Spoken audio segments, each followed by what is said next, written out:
Welcome to today's sports update. I'm Maya, and I'm here with Finn. Hi, I'm Finn. We've got a packed show for you, covering everything from the World Cup to some of the greatest EFL games.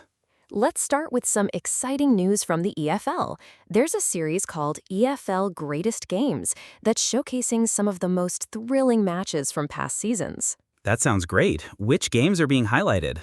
The series includes matches like Birmingham City versus Middlesbrough from the 2015-16 season, Sheffield Wednesday versus Newcastle United from 2016-17, and Birmingham City versus Aston Villa from 2016-17. Wow, those are some great matchups. What about other games in the series?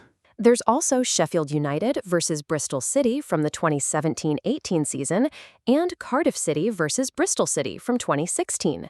These games are being aired on Sky Sports at various times. So it's a collection of some of the most memorable EFL games. Have they mentioned what made these games so special? The context suggests they're significant either for their dramatic finishes, crucial league positions, or historical rivalry. For instance, Birmingham City versus Aston Villa is always a heated match due to their local rivalry. That makes sense. Local derbies often bring out the best or worst in teams. What's the schedule looking like for these broadcasts?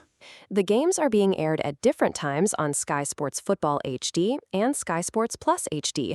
For example, Birmingham City versus Aston Villa is shown at 3 p.m. on Thursday, June 11th. Okay, I'll make sure to check the timings. It'll be interesting to see how they present these classic matches. Absolutely. Now, let's move on to some World Cup news. The 2026 World Cup is kicking off with Mexico versus South Africa. What's the buzz around this opening game? The match is being held at the Azteca Stadium in Mexico City, which is a historic venue for the World Cup. Mexico is expected to have a strong run in Group A. That's right. Mexico has hosted the World Cup before, and they're likely to be motivated. Who else is in their group? Mexico is in Group A with South Korea and Czechia beside South Africa. England fans are also keeping an eye on how the tournament unfolds. So it's going to be a significant event. Have there been any issues reported around the stadium?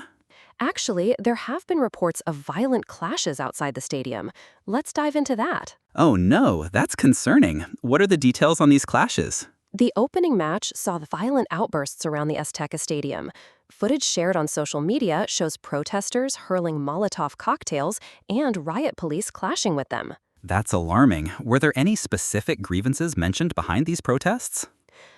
The reports don't specify particular grievances, but it seems to be part of a larger unrest outside the stadium.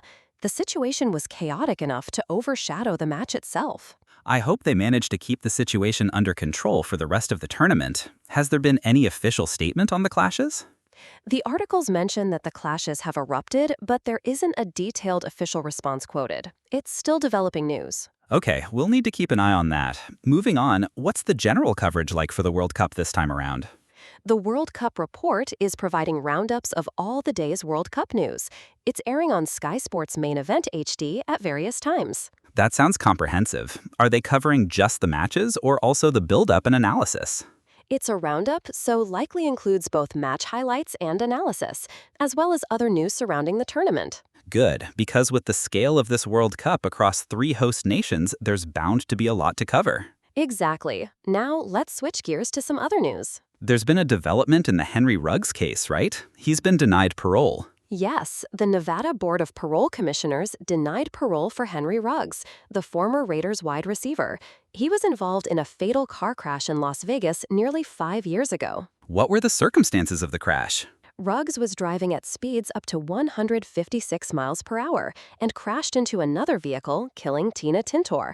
He was sentenced to 3 to 10 years in prison in 2023. That's tragic. Was there any specific reason given for denying him parole?